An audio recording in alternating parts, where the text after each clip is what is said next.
a love story, a horror story. Love, war, refugee camps, missile strikes, boyfriend that was cheating on a girl. She dies, and then she comes back as a ghost to haunt me and murder me. There's explosions in Kiev. Yeah. There's missile strikes. And like, you have to wake up your parents and you guys have to get out. Like, we hear this machine gun sounds, right? So we start driving really fast. I light a cigarette and I start crying because I have no idea where am I, what to do. You're listening to Just Fake It Coming to LA podcast. Now here are your hosts, Nora and Maryna. Hey everyone, welcome to another episode of Just Fake It Coming to LA.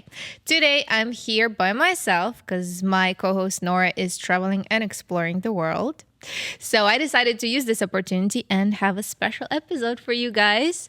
And I have a very special guest today. His name is Gene Alder, aka my husband. Hi guys. Hello, love. And today we're gonna talk about a love story, a horror story, my story of coming to Los Angeles. Well, hi, Gene. Hi, yeah. How's it going? It's going well. Yeah, I mean, this story, it's such a roller coaster, and I'm so glad that we're taking the time to record it. Yeah, because, guys, so we're going to take you on a journey with us, and it's pretty insane story, and it definitely worth recording. Love, war, refugee camps, missile strikes, Japanese reality TV, a lot, 10 countries. Oh, you counted. 10 countries, yeah. Okay. Through kind of the length of this story. For us to essentially, for us to get you back to LA. Okay. That's how it ties in with Just Fake It Coming to LA. This is how we got you back to LA. I love that you counted. Oh man, yeah. So anyway, let's go back to the very beginning. Yeah. Okay. Yeah. How we met. Okay, let's do some background. Yeah. Okay. I met him first, if it makes sense. I came here to do the film school. It was my first time to do the film school. It was a short summer program, and I remember it's my first day at school. I entered the elevator. My English is still like so, because I was like 17, I think, at that point of time or something.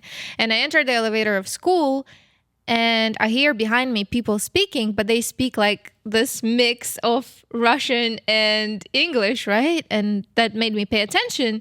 And here Jean stands was another girl who turned out to be my classmate later. And I just paid attention. I just noticed you, and I was like, oh, okay, they probably like speak Russian or they understand Russian. Something's happening there, right? And at that point of time, again, we spoke Russian. And anyway, I noticed you, but then I paid attention to the girl you were with, and at some point she pulled out the passport, and I see Ukrainian symbol in it, and I'm like, oh, she's from Ukraine, like me. And we turned out to be at the same class. Right. And that's how we became friends, because we both were from Ukraine, from the same city, from the same neighborhood. Really? Yeah, oh, wow. We live in the same neighborhood. So we met in Los Angeles, and I know you guys were hanging out at that point of time because your parents are friends, something. Yeah, so our parents are friends, and Anya was staying with us while she was doing this school program. Yeah. And I had to drive her, because she couldn't drive in LA yet. Yeah. And so it was kind of cool because I was driving her, and then there's all these film school people doing projects, and I love creative people. Yeah. And I like being around creative people. So somehow that kind of pulled me in, even though I was not a student at NYFA in any way. I ended up getting randomly pulled in to a lot of these projects. Okay. Well, that's basically how we got acquainted. More or less, right? Yeah. Do you remember first time seeing me, noticing me? No, I remember it was next to NYFA is Warner Brothers, right? And there's like a either Starbucks or Coffee Bean. Starbucks, right? And I remember picking up Anya from the Starbucks at the end of, I guess it was one of the first days or whatever it is, and all the kids in the class were there, and essentially I got to meet everybody, and I met you at that point in time. Yeah. And then at some point later, What was the first thing you made us work on? I think it was Cassie. Remember movie Cassie? So we started doing all these film projects, right? And me as a student in Los Angeles, my first time, I'm 17. It's back in, I think I was older. But anyway, it was back in 2017, I think. Right? Or 2005. 2015. 2015. Okay. Yeah. Anyway, and obviously I'm scared and scared of like talking to people, meeting new people, especially like Americans. I don't know. I just, at that point of time, I feel like my English is so bad. Nobody understands me. I don't understand anybody. And we get these assignments, right, to initially make movies. And who do you cast? You cast your friends because you don't want to deal with people you don't know, right?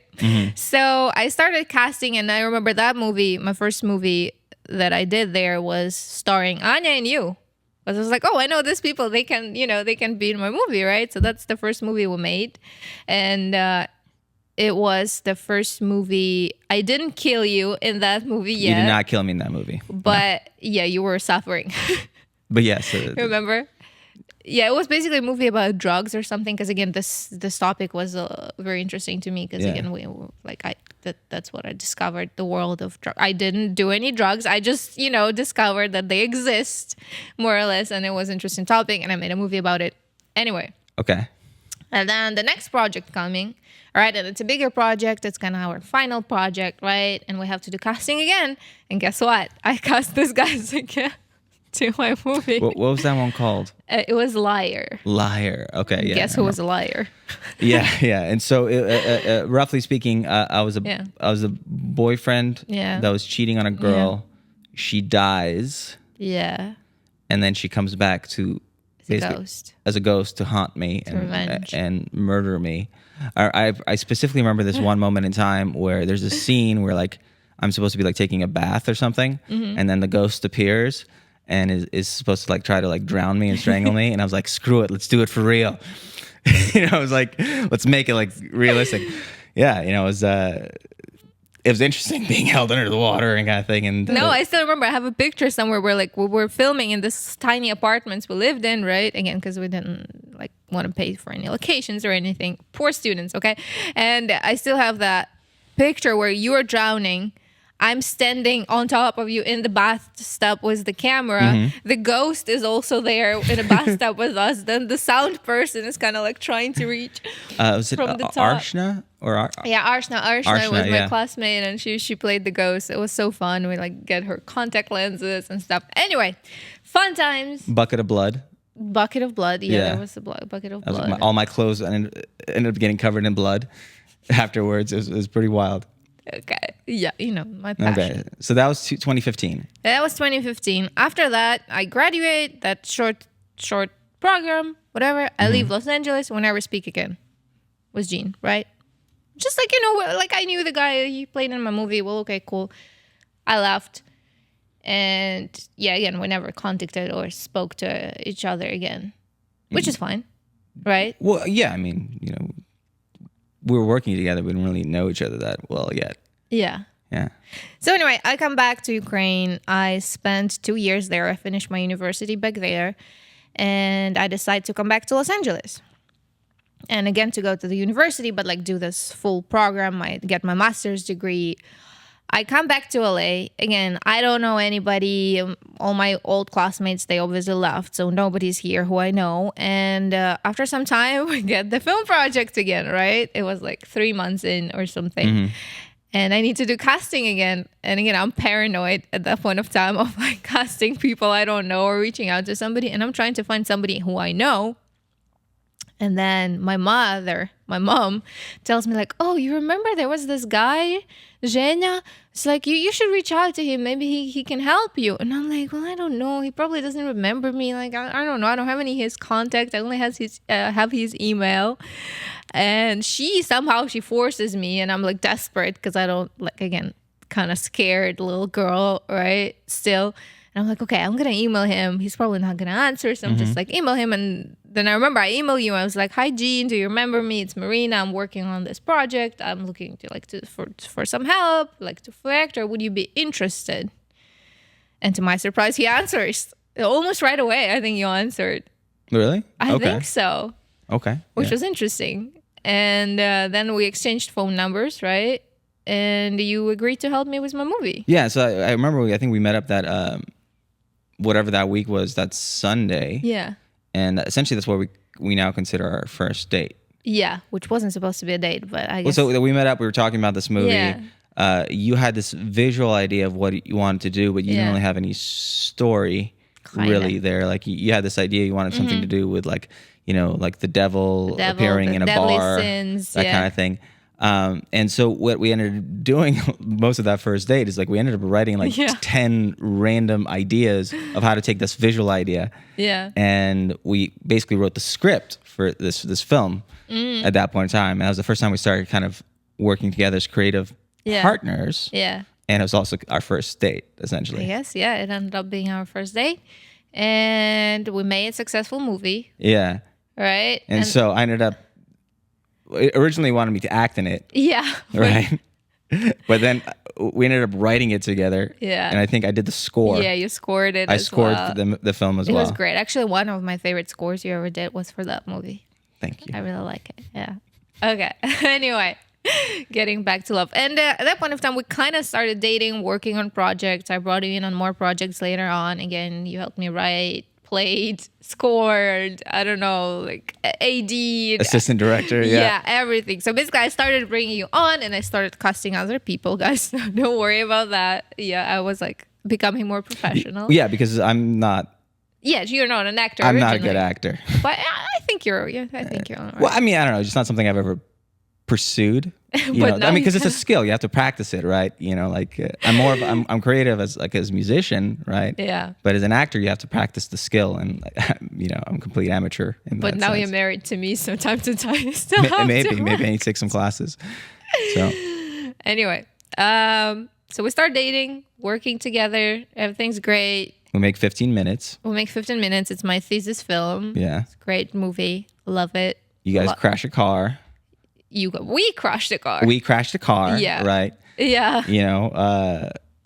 And then also did the score for that one too. You did, yes. Yeah, anyway, so that was very cool. Creative partnership. Power couple. Power couple. All good. Anyway, we start dating more or less, right? It becomes serious, but my visa ends. Yeah. Right? And I have to, initially I was like, I'm going back home for 2 weeks. Well, because you were starting this, you were going to do the artist process. Yes. Yeah, I was trying to get this artist visa, and I got approved in the States. So basically the Homeland Department approved me, said everything's cool. So I just had to go home and put a stamp. Yeah, with you needed the embassy to sign off on it. Yes. So initially I'm leaving for 2 weeks. I'm like, I'm going to be back in 2 weeks. I'm just going to go home, put the visa, see my family, come back. So I leave everything. I leave apartment, I leave my car, all my clothes, like everything stays here. I go back home and there is some trouble with visa, right? Not trouble, but basically I go for the interview and the officer for some reason decides to double check something. Well, he puts it in limbo. He puts it in a limbo. He's like, okay, we're putting you in administrative processing, guys. Right. So you know this word. Yeah. And basically I get stuck. So, and I'm waiting. So for decision, right? So it's not a rejection, but it's a pause. Yeah. And sometimes this pause can take years. Yeah. So for me, it took 3 years. 3, right? Was it? I think so. I don't know. Yeah. So if I came back in 2022 from 2019, yeah, it's 3 years. Anyway, 3 years, guys. They're, double checking something, which is fine. Which, it's probably for the best because the COVID this probably gets lost. They probably have a stack of files and, they put it somewhere and they're supposed to finish the thing and they just Anyway, back to the right. So at that point of time, I'm still waiting for visa. So I wait for months. I wait for 2 months and we're still paying for apartment and my car is staying. And I know that it's not supposed to stay in the same place. It's supposed to be driven, all that things. So I start to worry. Yeah, I have your car at this point. Yeah. So Gene went and picked up my car. He did. Thank you. Yeah. Anyway, and the thing is, I can't come back to claim my stuff because I don't have visa. I don't have any sort of visa. And because when you start the visa process, you have to cancel your tourist visa. They canceled my tourist visa. Yes. And so therefore you can't even, I can't travel. You Yeah, can't even so, travel into the United States. So I'm at the situation where, like, you know, it's like, how long is it gonna be? So at some point, you know, me and my parents would make a decision that, like, okay, well, we have to go back and close out the apartment. Close out, everything, because, like, you know, it's a big money and nobody's using this apartment. It's like, it's ridiculous. So my parents have to go. Yeah, and your parents are travel agents, and so they have like pretty extensive tourist visa. Yeah, because obviously they're traveling a lot for their job, and so they're able to come. Yeah, so my parents come. My mom has to pretend everywhere that she's me, because, like, you know, to close all the, like, water and power and, like, electricity. Like, I didn't know that, but you have to be personally there, and, like, to sell a car, you probably need to be personally there. So my mom has to fake it all and just pretend she's me. Just she looks a little bit older. Yeah. But anyway, I think everything went successfully. In a week, they managed to sell my car, close down the apartment, give all my stuff away, because obviously, like... So you left May 2019, I remember. Okay. Because I remember I dropped you off at the airport, and, you know, you left. You're supposed to be back in 2 weeks. Yeah. How long before you closed out the apartment, before your parents came? Oh, I think it was October. October, okay. Yeah. So that's already like... it took like 5 months. Yeah, actually. That your apartment was sitting there. Yeah. Okay. Anyway, yeah. Pretty crazy. But anyway, they sell everything out. And honestly, at that point of time, I don't know, just going a little bit off topic, I thought it was great that I didn't see it all. Because it was, like, really hard. Like, you know, because I really saw it. And that's my place. You know, it was my first apartment where I first lived by my own. So I never saw it, you know, getting turned away. So in my mind, it's still there like it was. Yeah. And, you know, a lot of good memories there. Anyway, so I end up staying in Kiev for 3 years. Gina's here. I'm in Kiev. And we enter this long distance relationship. Yes. You know, that we didn't expect to. But it was apparently very successful. Yeah. And like the one key to the success was just the fact that there's these things like Netflix party, teleparty things where you're able to sync up like movies like across the world and be on a video chat and watch movies basically around the world. And I don't know how people did long distance relationships before that. But yeah, for us, it basically worked because we were watching movies together and TV shows and hang out. It's not like, you know, call each other every day and, like, speak on the phone. No, because, like, you don't have to. But you have like a mission, right? Yeah. You have to get through the first half of Lost. You know, we did Game of Thrones. We did. You know, so, like, you know, there's something like that's kind of keeping it together. You have a mission. You're trying to get through these TV shows and movies. And I remember people, like, always ask me, like, oh, how did you go through, like, long distance relationship? It must be so hard. And for some reason, it was so easy for me. I don't know why. I don't know how to explain it, but it felt so easy. It felt so great. Even though, of course, I missed you and you missed me. But it was just so natural. So, like... Well, we're creative partners and we love movies. Yeah. And so, basically, you know, fortunately, you can keep doing that. Yeah. Long distance. Yeah. You know, and it sort of kind of kept things together. And then it worked. And then COVID started. Oh yeah, COVID started. And all that stuff was kind of going on. And I remember I got because it seemed like the visa wasn't going to come through. Yeah, or anytime soon, or whatever it is. Gave up on that. Like, kind of gave up. Yeah. And I realized my passport was expired. Oh yeah. And I think I called you like on New Year's or something, and I'm like, I'm going to renew my passport. Yeah, it was great because also at that point of time, I was honestly, I was like back in Kiev. I was already like building my career there. I was trying to get on TV jobs, right? I already got there, and back in my mind, I was probably like, well, we're probably not going to end up together. Like, I don't know. I was just like thinking, I'm already building my life here. I'm probably not going to be back to Los Angeles. It was great, but it's probably over for me. It's unlikely, right? Stuff. Yeah, we're very unlikely. Yeah, we're dating, but again, like, I don't know, we're long distance. Who knows where it's going to take? So I'm like, you know, maybe yes, maybe no. And then on New Year's, you're like, okay, I'm renewing my passport. Yeah, because we're talking to each other on New Year's as the ball drops, you know, it hits midnight. And I'm pretty sure I'm pretty drunk. And I think I was also really, really sick. Oh, yeah. I think I spiked a massive fever. Okay. at one point in time, I thought I might have actually gotten COVID at this point in time. Yeah. But this is months before we even knew that COVID existed. Yeah. But it was the worst I had ever been sick in my life. Okay. Even when I got COVID later, that was easy compared to this time. But I had a massive fever, and I remember I was like, "Baby, I'm renewing my passport." Yeah, I want to see you. Let's meet up. And I'm like, okay. Well, sounds good. I'm like, okay, but I didn't know like what were the intentions at that point of time. Yeah. Like I was like, okay, cool, let's meet up, I guess. But again, COVID starts. So I renew my after. passport. Yeah. I get it that January or whatever it is.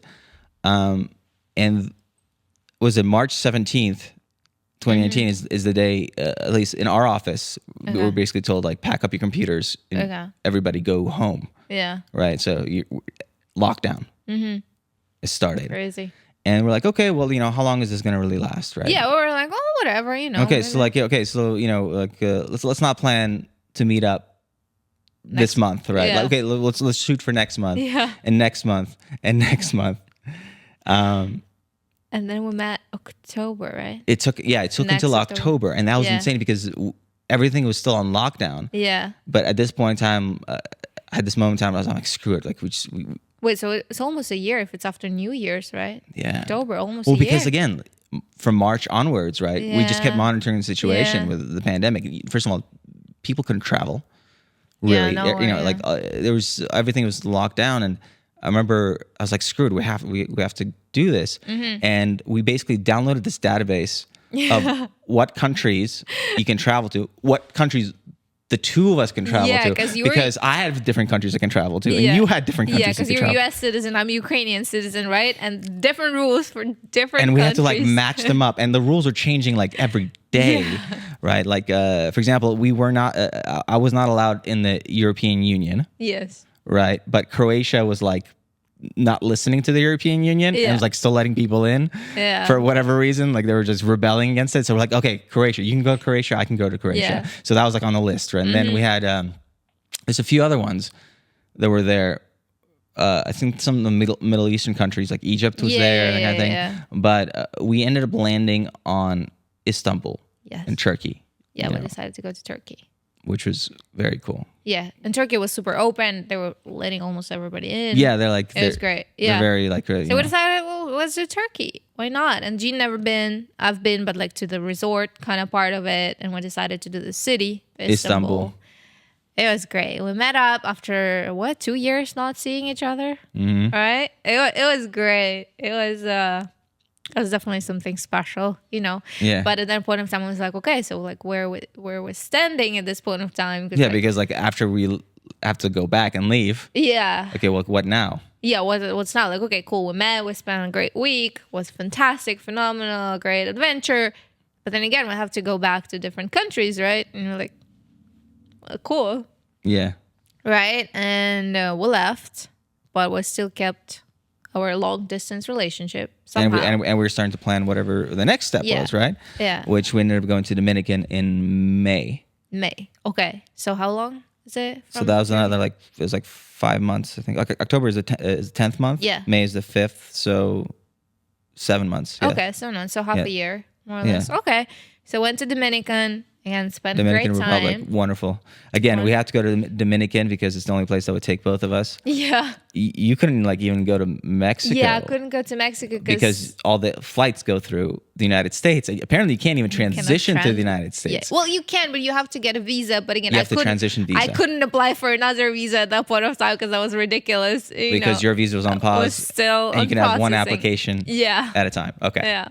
So basically, we end up going to Dominican Republic, and at that point of time, I'm like, okay, is he going to like make a move? Is he going to do something? Like, I don't know, like, just, maybe I don't know, like, where are we going? Again, we go to Dominican, we spend great time, and he says, okay, goodbye again. I'm like, yeah, because at this point in time, we're in Dominican. This is what 2021. Yes.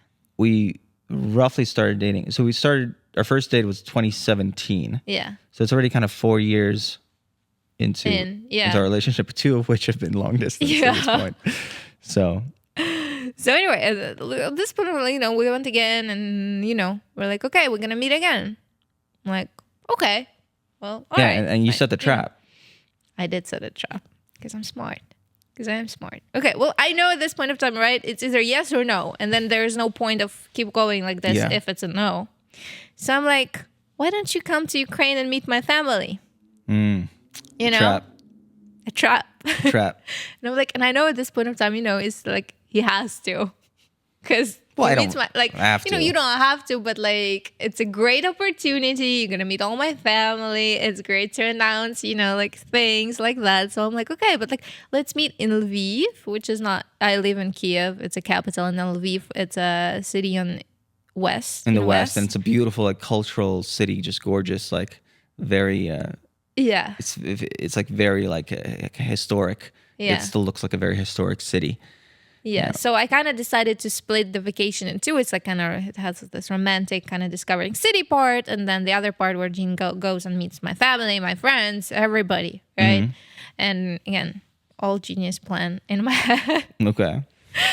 And it was great. So we meet in Lviv, right? You come. When was it? Again, it was September. It was before your birthday. It was before my birthday, yeah. So it's September. So it's again. Yeah, I was flying. I remember I was flying on September 11th. Oh yeah. Because I was watching it on the screens on the news. They're doing all the remembrance of it. So as I'm flying, it's September 11th. Okay. And on the news, they're doing all the remembrance memorials of that day. So I fly into to Ukraine, to Lviv. And this is like this historical, beautiful place. Yeah. But I'm not planning on proposing to you. Okay, so he, this sneaky person, he starts playing this game with me where he makes it clear to me that he's not going to propose to me. Right? So it's just like... But I opened the idea that I might do it. We were talking about whatever the next trip was going to be. Yeah, he's like starting, okay, well, we were going to go on the next trip together. Like, let's think. And I'm like, oh my God, like, come on. Like, okay, fine. Well, at this point of time, I start making like pretty open, straightforward jokes and, hints on like, marry me. Propose to me. And you start playing this game. We're like, yeah, well, next trip we go.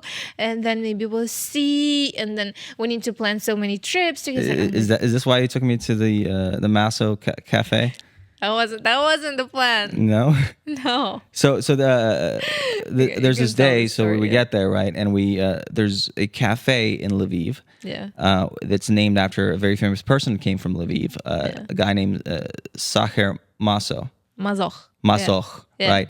And the word masochism comes from him because he's this guy who liked to be abused by women.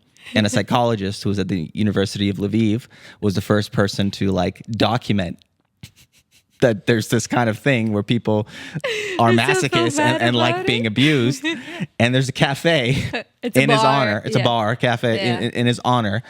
And you end up taking me there. Yeah, so I take Jean there and I insist on ordering the special order, right? Because every cocktail has something special that comes with it. Every cocktail has a special surprise to it, right?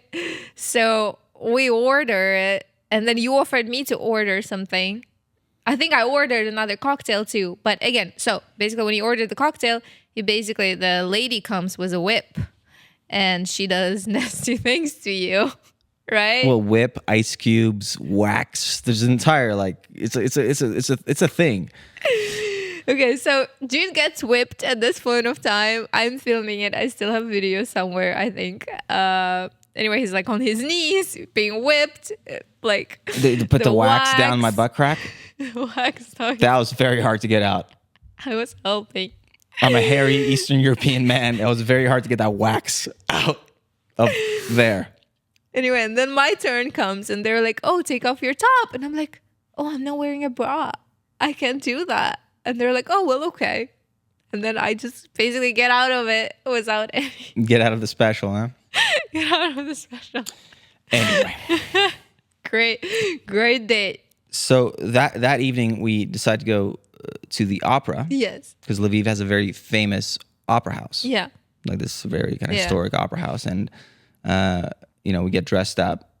Yeah, we're like all looking pretty and stuff. And, I was kind of preparing when I was going on a trip. But at this point of time, I genuinely believe that you're not going to propose to me. So I'm like, oh, whatever. Just, no means no. It's fine.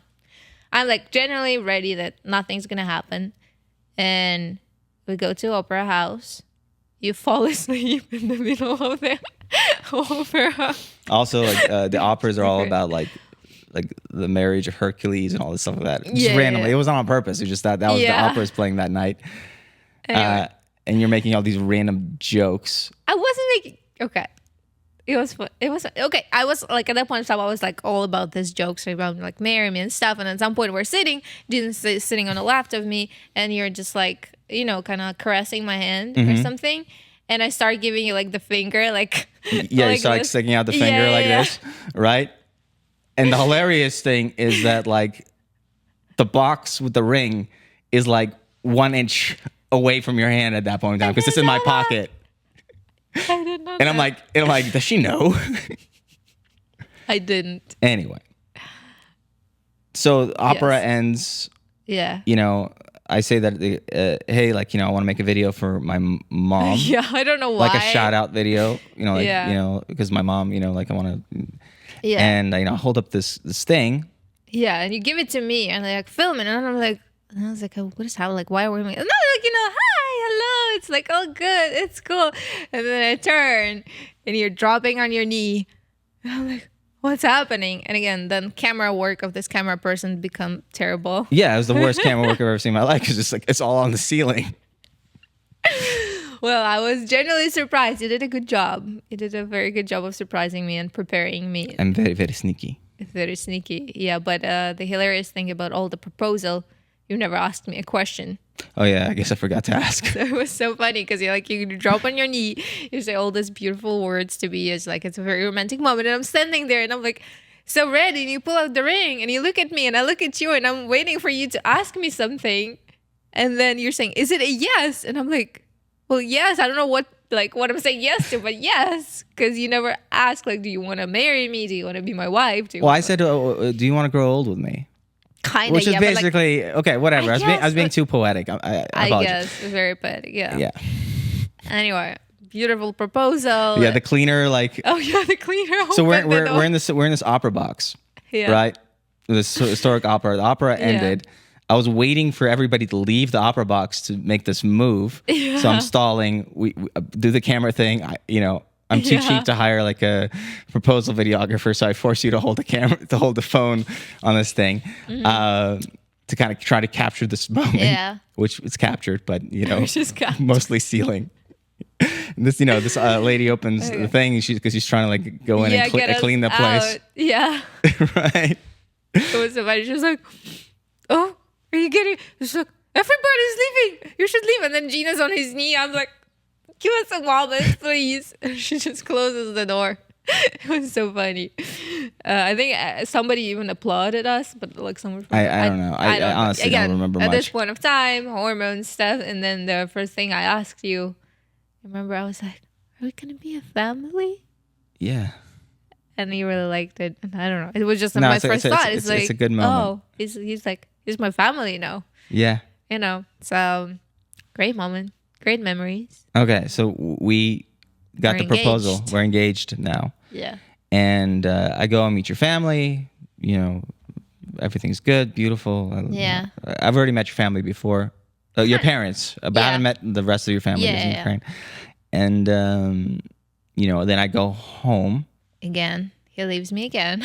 And we have to start figuring out the process of like, okay, how do I bring you home with me? Yeah, but also we're planning a wedding. And we're planning a wedding, planning a wedding, and we decided that we want to do a wedding in Ukraine. Because most of our family is out there and it'd be easier for them too. Yeah, because you have family members in Ukraine. I have family members, and then basically I just fly you and a couple of your friends. Yeah. So, and just for context, I was born Ukraine, and I moved to the United States when I was 6 with my family back in the 90s. And so...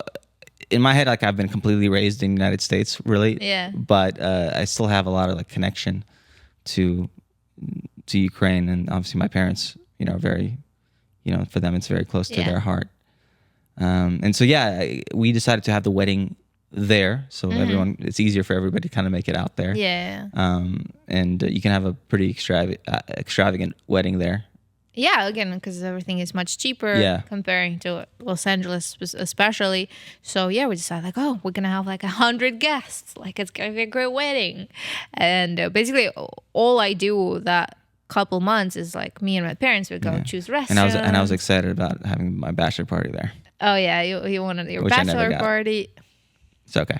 You still have a pass. Okay, well, we'll get to it. We'll get to it. Get a bachelor party at some point, and a wedding. And a wedding. At some point, we'll have one. Okay, fine. Anyway, getting back to I'll start planning wedding at the same time we're applying for this new visa. The fiancé visa. The fiancé visa, and again, I at this point of time I'm like, okay, well, let's close that other visa. The artist visa, because it's just stuck. Yeah, it's still stuck. It's still there. It's still not a no, not a yes, nothing. It's just there, like in processing. So yeah, the State Department approved you. Yeah. No. The immigration department approved you, but then it got stuck at the embassy. The embassy just put it on a pause. Yeah, for some reason they don't like something, which is fine. And basically, I emailed them and I'm like, hey, can I close this visa? I don't think I need it anymore. Anyway, it was for 3 years. The 3 years passed, so like even if I got it, it would already be expired. So I'm like, let's close it down. And they closed it in like a couple hours. They're like, oh, it's closed. Or consult. Oh, that's like, easy. We can do that. That's 2 seconds. Oh, okay. Yeah. Anyway, so we apply for a new visa. And again, it's a long process. Again, it takes like 6 months to a year. To a year. Again, getting visa to the United States is incredibly hard, whatever visa it is. Yeah, it's a process. So we're prepared, so it's going to take time. And ideally, in my head, it was like, oh, we're going to get married at that point of time. We're going to play the wedding. I'm going to get my visa at some point there. We're going to go on a vacation, like a honeymoon, and fly to Los Angeles. And then officially get married in sign the paperwork for marriage here. Yes. So basically, that's the plan. Yeah. So at this point of time, I start. Because the nice thing about the fiancé visa is you do all the paperwork and everything ahead of time before the wedding. Yes. Right. And then so basically, you just come over, we get married, and we happy ending. Happy ending. Right away. As opposed to getting married and then being apart. Yeah. While you wait for like a year and a half to complete this whole process for you to come over. Yeah. So basically that's our decision. Yeah. And I start preparing for the wedding. How exciting. Me and my parents have started going like picking restaurants or like places. I always dreamed about open air weddings, so we're trying to find something great. I send you pictures and like videos, everything, like, everything's coming your way. I signed the contract with a wedding agency who was supposed to like organize everything. Every weekend we go try wedding dresses. It's so fun. I bring all my friends, I bring my family members, like everybody come, let's try dresses. It's like it's a process. Everybody gets champagne. I'm diffling the dresses. Beautiful. It's great. But at the same time, things are brewing. Things are growing at the same time. Things are happening. Yeah. On the background, again, we're in Ukraine. It is 2021 still, or 20. Well, it's already. It's the first winter, the first murmurings of this. Yeah. Were happening in the end of 21. Yeah. I don't know if this was directly related to this, but potentially it was. But the reason. I suspect the reason Afghanistan, like the United States left Afghanistan in August of 21 so abruptly, and that was kind of a disaster how that happened. But like it happened so fast. I think it was potentially because the United States was already aware. At that point in time, they might have already through their CIA already knew that Russia was going to start this war. Yeah, and they're like, we need to kind of close out Afghanistan, I guess, quickly to transition. Towards potentially this other thing happening. I've heard stories from some of the guys who were in the military at that time where like their camo patterns changed overnight.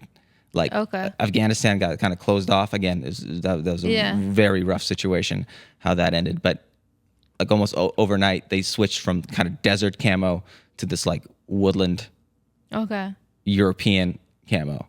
And so there might have been already some. They probably already knew 6 months ahead of time that this was coming. And so in December 21, right, there's already a lot of... So already there is a Russian army gathering on the Ukrainian borders. They're claiming at that point of time that they're doing like trainings and training stuff. Exercises. But everybody is like kind of like, feeling a little uncomfortable. The Olympics are coming? the Olympics are coming. Yeah. So historically, in the last number of Olympics, Russia has invaded places during the Olympics because, like, I guess the world's attention is sort of somewhere else. Okay. And so when they invaded Georgia, it was during the Olympics. Oh, I didn't know that. Okay. That was 2008, I think. Okay. And there's something else in 20. So basically, that's kind of their tactic. Their tactic. Okay. Is that for some reason, like when there's these big events, they kind of use that distraction of the rest of the world, like paying attention to those things, to make these aggressive moves. Okay. And the Olympics were in China that year, coming up in yeah, I remember that. Basically in February 2022. Yeah. Winter Olympics. Yes. In China. Anyway, all this kind of tenses up, right? But I'm still kind of in this, wedding preparing state. And you guys didn't believe it. Yeah, we didn't like. Who in a like normal mind can believe that one country is gonna attack another country? Was like, you just don't believe. It's like, yeah, it's weird. They probably want to do something bad. They want to like push us, like something. But in your mind, you're like, you can't believe that somebody in their sane mind is gonna go and attack other country that openly, that like that. And they're just like, okay, well, some stuff is happening, but probably it's going to be resolved. They're going to go away. They just want to scare us. They want to just, they want to try to make some sort of terms or some sort of treaty or something. Yeah. So at that point of time, all that's happening. And we're getting closer to February. I remember, because at that point in time, my father and I, we were both like, I've never been somebody who like even pays attention to like Twitter or Reddit. Yeah. But we were like obsessive. Yeah. Like we were paying attention to like every little development because we had a feeling that it was coming. Okay. Right. And then if you remember, even in February, the US, based on their intelligence, CIA said it's happening. Yeah, well, I'll get to that. So basically before, like, again, I'm still kind of preparing for the wedding, all that stuff. And some of my American friends, not even you, but some people I knew, and the people who knew I'm in Ukraine, they were like, Maryna, you need to get out. It's happening. And I'm like, no, like, what are you talking? You don't know what you're talking about. Our government says everything's fine. Just like, you're overreacting. It's going to be all fine. Like, they're not going to do it. It's okay. Anyway, but people are starting to like get into my DMs and like, texting, checking in. And I'm like, why is everybody so freaked out? Like, it's like probably like some political stuff, but like, at this point of time, I'm like, I don't really care about politics, just like, yeah, whatever. They'll decide, right? But as February comes and again, United States start going public and announcing that this is happening. And what they do is they give a specific date. They're like, this is going to happen. I remember it's now on 16th of February. February 16th, yeah. February 16th. Again, at this point of time, it becomes really scary.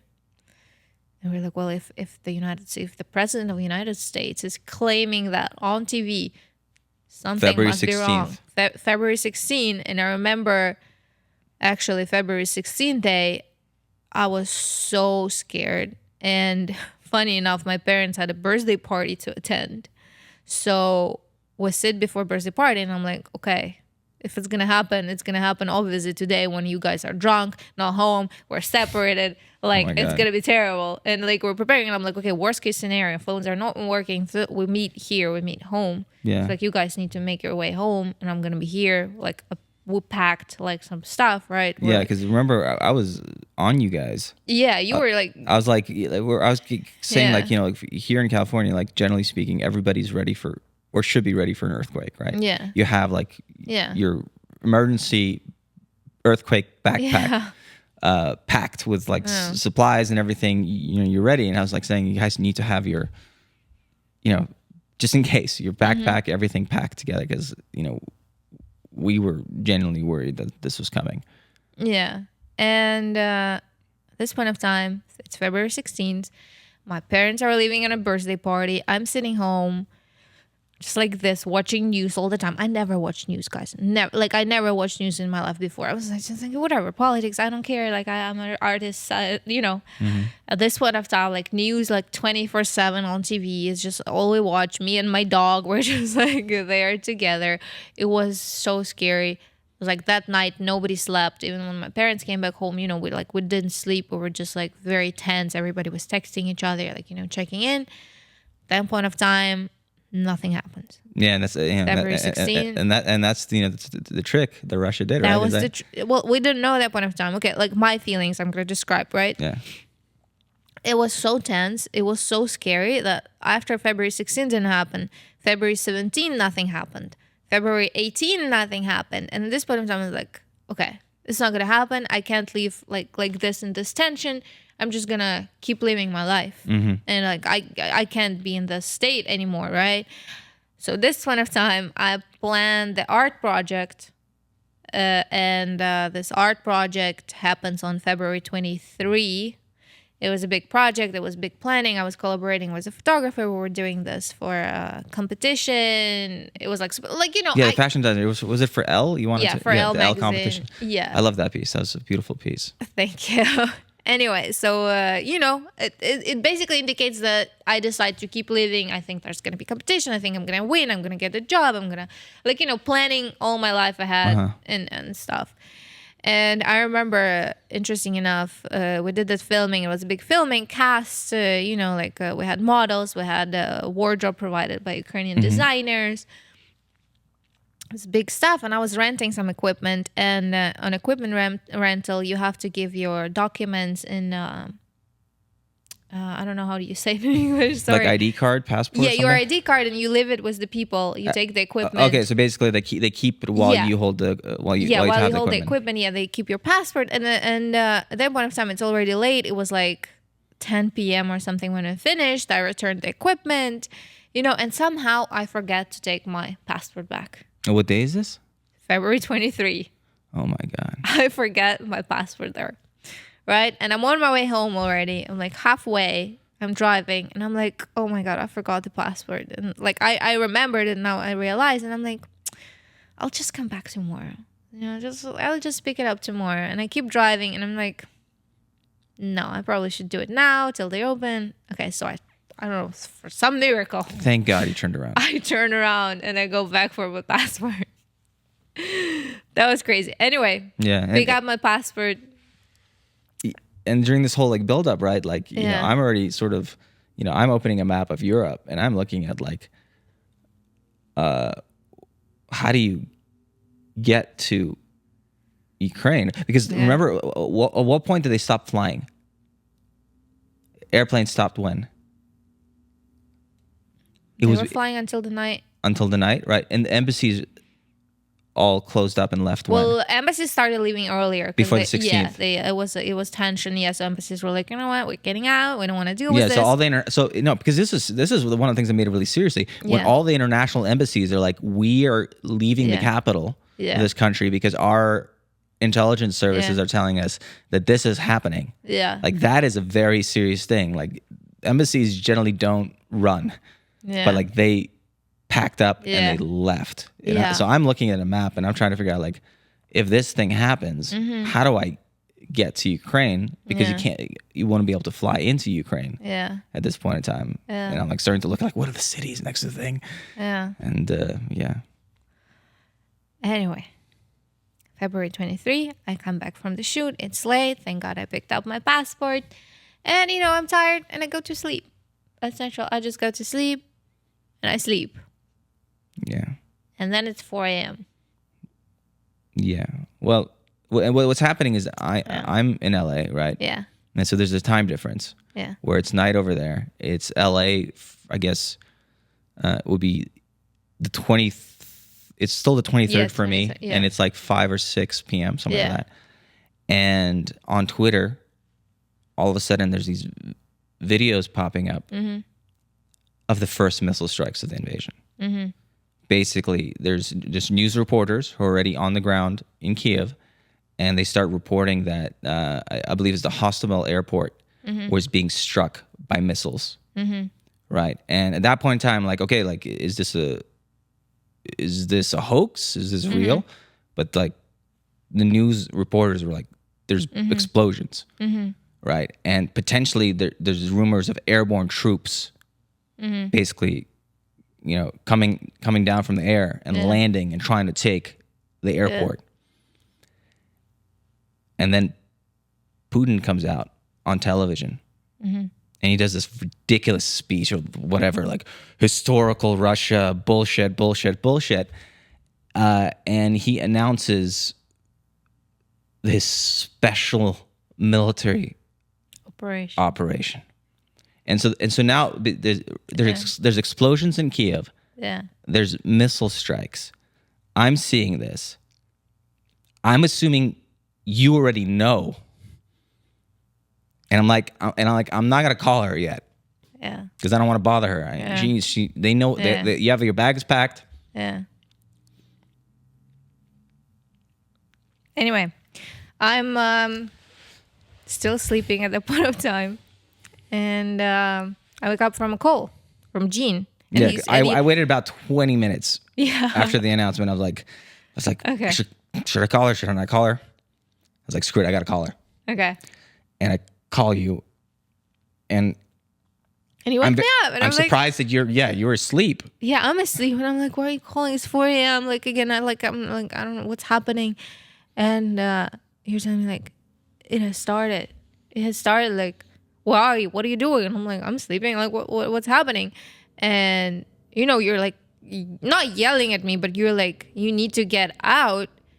And I'm kind of like, I'm half awake, right? I'm looking outside.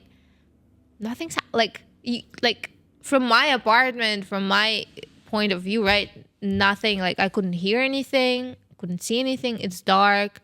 It's just like you kind of like when you look later, you start seeing like the lights coming on in apartments, and then you tell me like you have to wake up your parents and you guys have to get out. And I'm like, okay. And at that point of time, again, it's weird because I'm kind of scared to go wake up my parents because I think they're gonna be mad at me that I woke them up at 4 a.m. Like it's like weird. And I'm just like, I just stand there for a minute, and it's hard to understand. I don't know what's happening, right? Well, I decide to wake them up, and I go in their room, I turn on the light, and I say like, it has started, and they understand me right away. They get up, we'll get up. We kind of like run around the apartment, like, because like, you don't know what to do. Like, as much as you're preparing for this, or like, morally, I don't know, physically, you're still not prepared. And we don't know what to do. So we're like, okay, let's get out from the house first. Like, we're going to get out from the house. And I think at this point of time, we didn't even like look at the news or anything, right? We're just like, okay, like at this point of time, we hear kind of explosions or like something. But again, it's not clear because, the sound is pretty much similar from where I was. Again, I believe that people who are closer to the explosions, obviously they heard it different, but it can be anything. It can be like a trash machine, like picking up the trash. It can be like, I don't know, a car accident, like something is like, somewhere far away. You don't know what's happening, but we're like, okay, at this point of time, let's get out of the house and see, right? We take our dog, we take all the bags we packed, kind of like running around, packing everything. We get out. And okay, outside already it's starting to get lighter because it's still like kind of dark, but it's the sunrise, right? And there's people like generally packing the cars, getting in the cars and leaving. Everybody's running around. And it was interesting when you go on a street and there's people, like a lot of people scared, and everybody's looking at each other's eyes and trying to see like, do you know what is happening? What do you know? What to do? Like, you're trying to find this kind of like help, understanding from each other's. But anyway, we don't know where to go, where to like, run away, not run away. We have grandparents, everywhere. There is no way we could fit everybody in one car. Mm-hmm. So we still need a plan, which we didn't have at that point of time because I don't know why. But again, we weren't prepared for this mentally. Like, we didn't have a plan what to do if this happens. So we decide there's a hospital across the street, and we decide to go. Behind the hospital, there's a big park. So we decided to go to park. I don't know why, because like it's a big open territory. There's probably less chances that something's gonna fly there or like, So we go to the park and we stand in the park. At this point of time, I'm calling you back, right? We're kind of on the phone. And again, from that moment, everything is very blurry for me because it was like chaotic. It was crazy. I don't really remember what was happening exactly at what point of time. But I remember we spent a couple hours in the park. Well, we got our dog a morning walk as well. If it makes sense. I know it sounds ridiculous, but it is how it was. And well, at this point of time, we're checking the news on the phone. Everybody's like talking, this happening. And we spent 2 hours outside. It's February. It's cold. And we're like, well, let's go home. Let's go home, have breakfast. Yeah. So we come back home. And I remember my mom stands and she starts cooking breakfast. And we're still like, we're all in the kitchen. Nobody's talking to each other because everybody's like in shock. The news are on.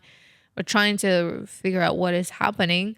And again, I don't remember the rest of that day, really. I just remember spending at home, watching news, kind of calling, being with everybody on the phone. Being on the phone was you, definitely. And I don't remember exactly what point of time you decide to make a move. For me, it was that next morning. So on my side, the war started at like 6 p.m. Yeah. All right, on the 23rd. I was looking at this today. I bought my first plane ticket. Okay. At 11 a.m. next morning. Okay. And I remember so the whole night, obviously on our end, I couldn't sleep, right? Yeah. And what was crazy about it is that Twitter and Reddit were just amazing about like just moment to moment changes as things were coming in. Okay. It was really crazy because like you just moment to moment there'd be different news coming from different places throughout the country as this is happening. It's like I don't think that's ever been possible before. Okay. Because cell phones are prevalent and all this stuff like that.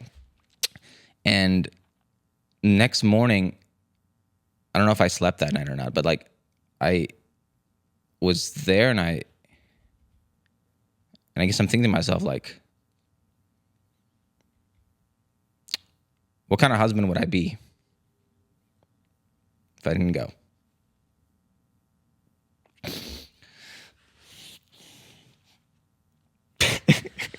So cute. Anyway, so I go to my dad. I'm like, I think I have to go. And he's like, okay. He understood.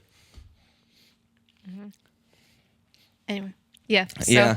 And so I buy the ticket, and it's a crazy time because it's still COVID time, right? So I can't fly without a COVID test. So I'm buying a ticket for that day. I have to find a way to expedite and get a COVID test within hours. Find a location to get like one of these COVID tests within hours to be able to fly. Yeah. And I also have to like give a shout out to the company I was working with at the time, Influx Marketing, because they were I'm eternally grateful how supportive they were during this time, because obviously we were all working remote, and but I just told them like, guys, I have to go. I don't know if I'm coming back. And they were like, okay, go. And so yeah, buy my ticket. I do the COVID test kind of thing. Should I talk about the airport situation? I mean, sure, because it's all the craziness. So I buy the ticket, and I go get the COVID test done. I pack a single small little backpack, just like 3 shirts, 2 pants, a jacket. That's it. Like that's all I'm carrying. Super light, tiny little laptop. I got a little Chromebook. Like it's barely a laptop. And I get to the airport, and I'm never gonna forgive Lufthansa for this. I know your mom used to work for Lufthansa way back in the day, but like I'm never gonna forgive Lufthansa for this. I come to the airport. My only goal is to get onto the continent. Yeah. My target right now at this point in time was to get to Krakow. Krakow is about an hour and a half from the western border, which I figured you guys would be heading west. And I get to the airport and they won't let me on the airplane because apparently this flight goes through Zurich, and Switzerland has a rule about having 3 COVID shots versus 2 COVID shots, which I had 2 COVID shots. Yeah. I didn't have a 3rd COVID shot, but I had a test made like a couple hours ago that I am COVID free. Yeah. And I'm pleading with this guy. Yeah. Like I just need to get me on the continent. Like help me, right? Yeah. This is very important. And they basically like, oh, we can't do anything, right? He told me that supposedly my ticket would be refunded. They lied. My ticket was never refunded. Okay. So again, never flying Lufthansa again. You know. Sorry, Mom. And I'm in this airport and I'm like, I need to get on the continent. Yeah. So I start walking around to every counter. I'm like, who can get me on the continent? Because from there, there's ways. There's trains, there's airplanes. Yeah. And I come to British Airways. And they're like, there's a flight, leaves in an hour. We can get you to Warsaw. Yeah. I was like, okay, put me on the flight. So I buy the flight right there. They get me through security. They get me to the gate. And then I'm on the plane. Okay. So at this point in time, you're flying. You're texting me that you're on the way, and we're still home. And I talked to my parents, and I'm like, okay, guys, like Jean is flying to Poland. It's like, what do I do? Do I go to him? Does he come here? Which I didn't want you, obviously, to come there at that point in time. I was like, that's ridiculous. And my parents are like, we're not going anywhere. We're staying home. We're going to be here. And I'm in this situation where it's like I'm in between my family and you there, right? And I feel like I don't know what to do. Because, again, at that point of time, guys, to get out of the capital was crazy. So the Russian army was coming through from the top, from the north, right? From the north and from the east, yeah, right.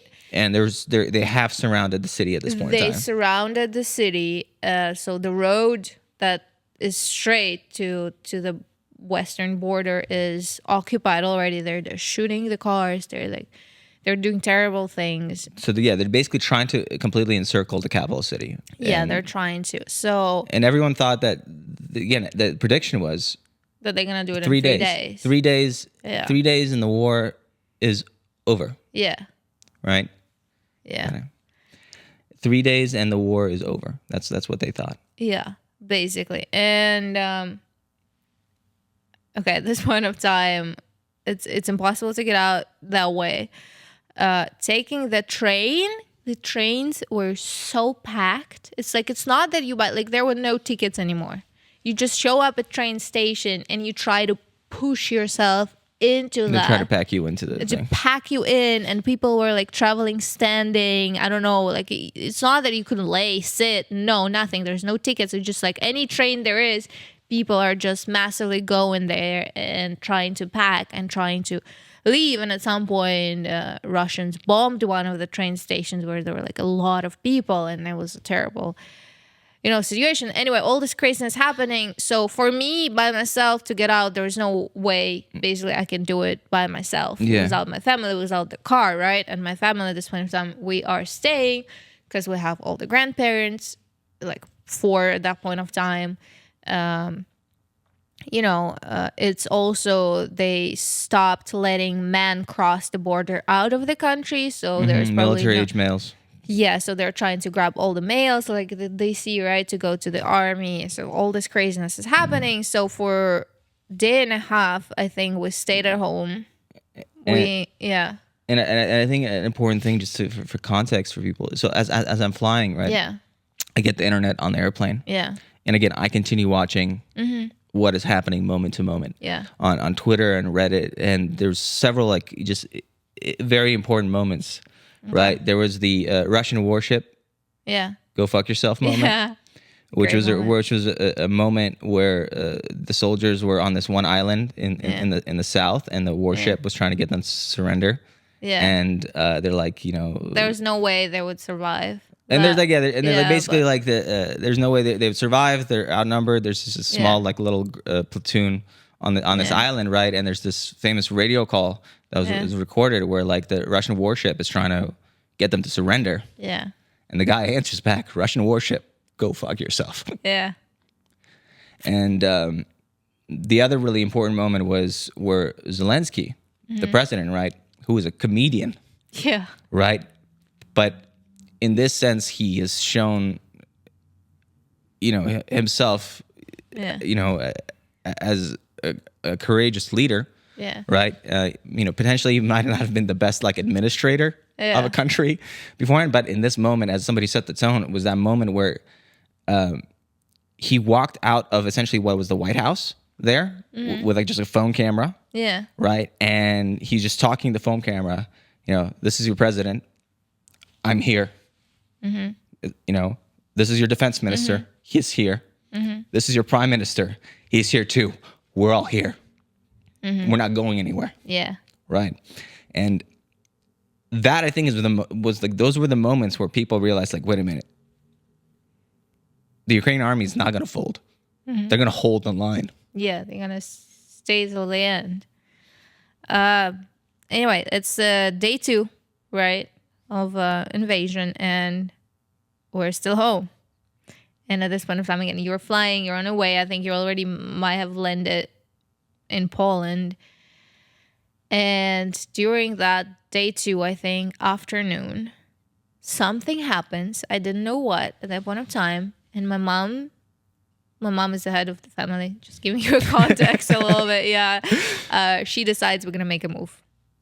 Out of nowhere, she's like, okay, we're going to go. I'm like, okay. Okay, so we pack. We get everything. And at this point of time, I'm also on the phone with my closest friend, Veronica. And her husband, he's a military person. So right away from the first minute, he was gone. He went there, and are we allowed to talk job. about kind of his job? No, okay. Let's not talk about it. Yeah. Anyway, he's in the military, right? He's there. So she's left alone. She has her little sister, younger sister. She has her grandmother and a bunch of animals. They had 2 cats and not hamster, but I don't know how you call them. Anyway, Chinchilla. Yeah. And she's on the phone with me, and she's scared because she is the responsible person for her family now. Because again, they don't have any other men in the family, right? Her mom at that point of time already left Ukraine. She got married. She lives in Germany. So Veronica's on the phone with me, and like, what are you doing? What do we do? I don't know what to do. It's like there's no way I can reach Sviatoslav because he's like busy. He's working at that point of time. Craziness. I don't think they were allowed to speak or say anything, right? And I'm calling her and I'm like, okay, Veronica, we're going to move right now. We're going to go. You need to decide right now if you're coming with us or no. So again, on her shoulders, right, is to make a decision for her family, is to move or to not in like this small piece of time while we're packing, and to pack as well, right? And she doesn't know what to do, and she decides like, okay, we're gonna go. Just do not leave me. She's like, we're gonna go with you. So she takes her car, and again, at that point in time, she had this small like little car. It was used, so it's like, it was driving gas. Our car is diesel. How do you say diesel? Yeah, diesel. It's important for later in the story. And we decided to make a move. So me, my parents, my dog, bunch of stuff in the car like that we got, like sleeping bags, I don't know, some stuff. A funny part, I decided like, because you have to take only necessary stuff, right? And it was winter, so it's like winter clothes, like a couple of things. And what I did get is I get my gimbal. Your Ronin gimbal. My Ronin gimbal. I was evacuating Which is my heavy. house. It's heavy. It is big, but I was like, I'm not leaving without my baby. Anyway, so it's a camera equipment for people who don't know what a gimbal is. Yeah, it's camera equipment. Anyway, we're evacuating, we're leaving, and I remember we're leaving. At that point of time, the siren starts again, so it's like it means they're bombing again. So it's like so scary. We're trying to leave the city, and Veronica, my friend, was following us. Was her grandmother, her little sister, and 2 cats. And at that point of time, they left Chinchilla at home. She was like, I don't know, I can't take her. She's like, I'm just gonna leave her. It was a big moment for her as well. But Chinchilla is fine. No, I'm just gonna let you know. Still, till this day, Chinchilla is doing great. Okay. Well, everybody's reunited. Anyway, so we all go on a move. And again, I don't remember exact timings or anything. And I remember we just like try to leave the city. But again, you can't leave the city from the straight road that goes to the west because it's occupied. That road is already controlled by the Russian army. That road is, so we have to kind of make a hook and go from the below, so which takes again longer, but whatever. At that point of time, nobody cares. We just like be safe, right?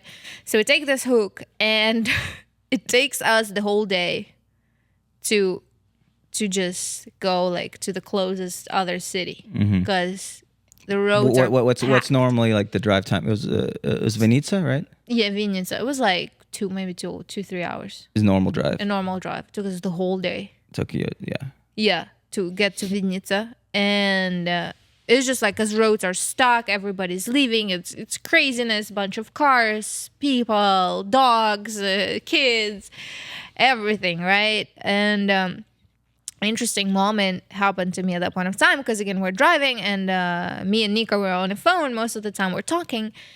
And while you speak on your phone is catching radio signals from some, like, it was a weird moment because like we're speaking and I hear a man talk like on my phone while I'm speaking with Nika, like, but it's like a radio signal coming. And again, I didn't know. Like radio interference? Yeah, exactly. From who? I don't know. Because like, again, it wasn't like, it was speaking like Russian or something, or like something. I don't know. Was it Russian? Was it Ukrainian? Like, we don't know what's happening, but like, it was a very weird moment when this interference comes and you kind of can hear some parts of conversations people are having over radios. Crazy. Anyway, we make it to Vinica, and at this point of time, again, there's no hotels, no apartments available, nothing. People just like take everything. So we make our way to the hotel, and they're like, we have one room available with one bed. And we're at this point of time, are me, my mom, my dad, my dog, Nika, her sister, her grandmother, 2 cats. So 7 living objects. We are like, great, we'll take this room because we're tired at this point of time. We've been driving the whole night. So we like all go into this small room in a hotel, and at least, you know, it has shower, it has like toilet. Anyway, but considering we have dogs and cats and like they're all like, just like, we didn't sleep well. Just gotta say that because like, again, there was yelling. There was one bed. We were kind of like, we'll let the grandma sleep on a bed, but Nika's grandma, she's like, no, you need to sleep on, like, there was like fighting happening. Who's gonna sleep on the bed? And you know, somebody was on the floor. The dog is barking. Cats are yelling. It's like, great night. We spent the night there, but at least, you know, we're able to take shower, have breakfast, and we're about to keep moving. But at this point of time, Nika runs out of gas. Which she's driving just a regular gas, and we're driving diesel, and at this point of time there's no gas anywhere. Like on the gas stations, diesel they have, gas no. Okay. So we have to find the gas station that is like still has some sort of. Millions of people are on the move right now. Yeah, millions of people on the move. So no gas. No gas. So okay, well there was a gas, but like, again, it's such a craziness that like they're running out, so they decided, okay, we're gonna give it in portions. They were like giving 20 liters per person. I don't know how much it's in whatever, 20 liters per person. Let's say that the whole tank is probably like 50 liters or something, right? So more or less, you understand. And we find this one gas station, and there is huge line, like enormous line, right? So, but we're like, okay, there's no other way we're gonna get out, so we stand in this line, and I think we spend there like 3 to 5 hours in a line to get gas for Nika. And again, it's not even a full tank, but okay, at the same time, we're standing there at the gas station, I remember now, and again the air raid starts, the bombings, and we're like, oh shit, we're at the gas station. If something comes here, there's a bunch of cars, there's gas, there's no way. So we have to all kind of leave the cars because they're telling everybody to go, but nobody wants to lose their spot in the line to get gas. So people just abandon the cars. We go away, and again, at that point of time, I don't think there were bomb shelters somewhere there. I don't know, near so gas the station. air raid sirens are going off, but nobody knows what to do. Yeah, nobody knows what exactly to do, where to go, what to Anyway, so we try to just get out as far as possible from more or less dangerous objects, tall houses, anything, right? So you kind of try to find the flat. And so people understand at this point in time, missiles are flying all the time, and they're hitting buildings. Yeah. There's that one famous building next to your... Yeah, right next to my house, though. It just had a hole in the building. Yeah. As a result of a missile strike. Yeah. Missile was probably going somewhere else. Yeah. But it missed, and it just went and just destroyed a block of apartments inside of this very tall apartment building. Anyway, so we spent 5 hours to get gas. At this point in time, we can move again. All right, and we start moving again, and again, very blurry, all craziness happening, still a bunch of traffic, and somehow the map is telling us, oh, you can kind of cut through the traffic, and you can go through kind of the forest road, yada yada, but without that much traffic. The mountains, right? Forest road through the mountains. It wasn't mountains at that point of time. It still was kind of flat, but it was a forest kind of road through some sort of villages, smaller towns, but not the main road, but you can. So we decided to take that road, right? And we're going, and at that point of time, on all the roads, all the cities, all the smaller towns, they all have this block posts. Block posts? Is that how you call it? Yeah, basically the checkpoints. The checkpoints. So the military checkpoints that are checking. The military, they're checking. They're standing there, staying there to make sure if Russians show up, to meet them. It was a very welcoming fire. Anyway, and it's already dark. We're somewhere in the forest. There's this checkpoint. They're checking our documents, checking everything. The moment we cross the checkpoint, and there was a couple other cars except us. There was 3 or 4 more cars. Kind of there was a couple behind, one in front. And we just passed this checkpoint, and somebody starts shooting like a machine gun. Right there, and you don't know where it's coming from, who is shooting, our people, not our people, is it Russians somewhere in the forest, we don't know, but we hear this machine gun sounds, right? So we start driving really fast, and again, you're driving into the forest, and you don't know if it's coming from there or from behind, you don't know anything. But again, what do? You just you're trying to drive, and again, it was scary at this point of time because we heard already stories on the news what's happening on the other side, how they just shooting cars, kids, people, whatever. They just massively massacring everybody in the cars and stuff. So very scary. The scariest probably moment of my life so far. That was that moment. And again, we drive. It's kind of it stays behind us. Nika is driving behind again, and she has this tiny car. We're in a forest. The roads are not great. So she hits her car, and it's very dangerous because again, if something happens to her car, you guys are done, right? Because there's again, we could probably fit in the car, but still again, it's pretty ridiculous at this point of time. But we keep driving, and we keep driving that whole night. And we were supposed to arrive at some sort of hotel. Because, on the way there, I was trying to book a hotel close to the border crossing. I was trying to find something, where we can sleep. Because, again, it's very stressful, everything, nobody's sleeping. And I found one hotel. I start calling them, and I'm like, can you take us? Do you have space? And they're like, just come. We do not book anybody. We do not, make reservations. Just come. If you show up, we'll find you something. Something, yeah. Okay. I'm like, okay. And this is the night of the 26th at this point. So this is basically 2 days. I think so, yeah. So 24th invasion starts. Yeah. 25th, you guys leave. Yeah. You spend the 25th night in Vinica.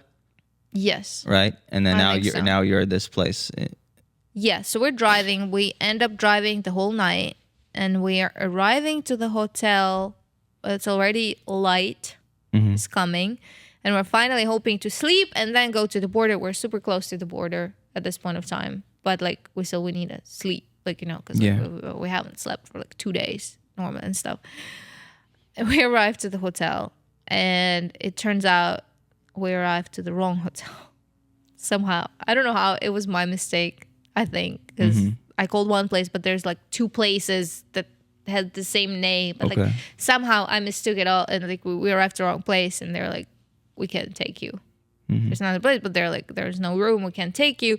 At this point of time, there was like I remember older lady at the house. She kind of get in the morning, I don't know, to like do things, and I'm like, and I asked her, can we like come to your house? Can we sleep? And she said like, no, I'm sorry, like can't do that. But like there's like places down the road, maybe you can check there.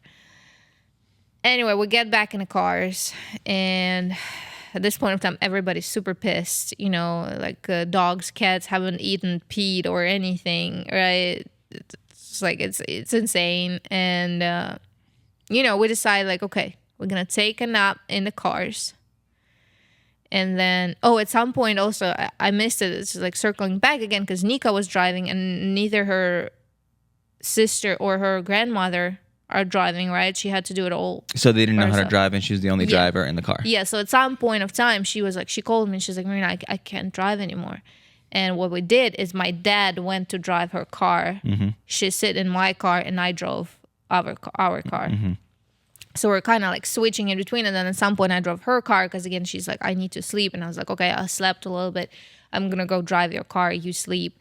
And then we were just like, it was like the whole rotation. And my mom is also driving, but my mom was like very stressed. So she didn't really want to drive too much. But anyway, we make it to the border. Make it to the border. It's the morning. It is the morning, yeah, of 27th. 27th, I think. Yes. Okay, so we make it to the border. The line, okay. Another important thing. We went to the Slovakian border instead of Polish border. Because everybody was going to Polish border, but we were on the phone with other people, and they were like, okay, Polish border is crazy now. There's like 3-day, 4-day lines. I remember there was, again, it's crazy, the technology, but there's a web stream of the borders. Yeah. And you could see basically the amount of people at the different border crossings, or what you could see the level of chaos at the different border crossings. Yeah. And some people were making their decisions about which border crossing to try to go to based on these web streams. Yeah. And these live streams that were coming from those. So at some point we decided that we're going to go to that Slovakian border because it seemed that it was more. Yeah. It's more on the Ukrainian side, it's Uzhgorod, right? Or what? Yeah. Okay. I think so. I think it was next to Uzhgorod. We'll make it to the border, and at this point of time, again, they're not letting men out, but I was somehow sure that they're gonna let my dad out, because again, a little pre-story, he's been in the military before in 2014 when everything happened. After that, when he came back, he got a stroke, and again, his house wasn't that great. So medically, he's just not. Medically, and he had like all the medical documents in terms of that he had stroke, that he's been in the hospital. But it is not enough. And when we get to the border, there is a line, and we kind of ask around how long people are staying, and they're like, okay, it's more or less 2 days to cross the border in a car. In the car. And there was walking crossing as well, and walking crossing was much faster because not so many people were there walking, because again, how do you get to the border without a car, if it makes sense? Anyway, at this point of time, my beloved parents getting me out of the car, giving me my stuff, and telling me, go. And I'm like, what do you mean? Like, we're all gonna cross together? And my mom is saying, she's like, your dad is not gonna cross. They're not gonna let him out, and I'm not gonna leave him. So I'm going to stay. You need to go. And I think at some point of time, my mom starts calling you, who is in Krakow. Yeah, so By the time. from my perspective, Yeah. I get to Poland on February 25th. So the kind of the second day of the invasion. I end up in Warsaw. I look at a map and I see the next kind of big city that's kind of close to the western border crossing in Lviv is Krakow. So I take a train to Krakow. I end up renting this massive apartment in Krakow, Starowicznia 77. Remember that place? Yeah. Because I'm expecting potentially that we would have to host a bunch of people. Yeah. You know, like a lot of people, so they have a place to stay, to sleep, that kind of thing. So I rent this place, and I remember specifically it's in Krakow. I don't know why this kind of connected for me, but it's in Krakow. It's in the Jewish quarter, the part where like the Krakow ghetto was, and you know, there's a lot of these things about historical importance from the World War II, of all the stuff that was going on, the terrible things that were going on there to the Jewish people. And so I get this apartment, and I'm ready to like meet Accept you guys, people. and like Yeah. I'm ready to receive, to basically create a home base. Yeah. And on the 27th, which is I think so, I've been in Krakow for like about a day. On the 27th, I get this frenzied call from your mother, and your mother's like, "Are you gonna meet her? Do you promise? Are you gonna meet her?" I'm like, "Of course I'm gonna meet her." Like, I'm gonna meet her, right? She's like, "She's gonna be here, right?" And I realize that I'm in the wrong country. Yeah. I'm completely in the wrong off base, Yeah. and I have to meet you in like 4 hours. Approximately, like that's kind of like when the border crossing is going to happen, and as we're like approaching night, and I'm like, okay, fine, like 4 hours. I mean, how long can I get to Slovakia? I'm like, yes, I'll be there. I'll be there. I end up looking at a map, and I realized that while Europe is wonderful and Europe has trains and stuff like that, Slovakia is all mountains, and there's no trains to go through Slovakia. The fastest way to get to where we needed to be, which is a place called Košice, I think, is like a 18-hour train ride that goes all the way around the mountains, right? And so I'm freaking out. I'm trying to figure out like, how do I get to you, right, at this border crossing, Uzhgorod and Ubla on the Slovakian side, and I started like trying to track down every single car service. And I'm like, I need an immediate ride from Krakow, Poland, to this place called Košice, which is the big city that's kind of near the border crossing. I ended up getting somebody, right, and able to hire a car for like a few $100, so something, I think. And like they within like half an hour they're able to pick me up, and I'm on the road with this guy. I don't remember the guy's name, but he's super important in terms of like he helped us out so much. And I'm in the car on the way to the Slovakian border through these crazy mountains, the Carpathian Mountains, or like really tall mountains. It's kind of like, I guess, like if people imagine the Alps, it's like Alps but towards the east side, right? And so I'm on the way to the border, and I'm trying to maintain lines of communication with you guys. And what is happening? Okay, at that point of time, my parents kicked me out, and they're like, well, Maryna, you gotta go. Gina's gonna meet you. We're staying. And obviously I'm in shock because they lied to me, because all this time I thought we're all crossing, we're all going. That was very weird. And again, they would not wait for me with the car. And there was two opportunities. Either I'm gonna be there with Nika, who's gonna stand in the border in the car, right, for 2 days. That was the first thought, right? It was like, okay, well, we're all together. But Nika has... So your friend Nika... My friend Nika, and her family, they have a car. Yeah, they have a car. And they are planning on crossing the border. Yes. But your parents are now crossing the border, right? So, because your dad can't get out. Yeah. So Nika is going to be in line, in the car line, which is 2 days to get through. Yes. So basically, Nika gets in a car line, and the initial plan was that I'm going to be with her. But she has an older grandmother with her. And 2 cats. Which are important. These poor animals. And, and she's like, I'm afraid that my grandma can't, handle 2 days in a car Like in this craziness, like it's cold. It's February, guys. It's February. It's winter. It gets extremely cold, especially also on the west where the mountains, and it's like people go to ski resorts there. So it's very cold. It's very crazy. And she's telling me, you need to go crossing like by foot and take my grandma and take cats. Because her mother, who's in Germany, was also on her way to meet us and to pick them up and kind of go. And they decided that it's the better way is to cross and get the grandma to the mother, that they can go, and then you meet me, and then somehow we'll figure it out. So it's just, at that point of time, I thought, I was like, okay, we can do it. The foot crossing was faster, and me, very naive. So again, I've never crossed the border by foot or car. And in my imagination, it's like, I was imagining something like a train station or like a building, where I'm going to cross. I'm going to they're going to check my passport control, and then I can sit and wait to restaurants, like restrooms, coffee shops, like an airport, right? I thought it would be something like that. Like, I don't know why it was just in my head. It was like this. So, okay. I go there. I take grandma.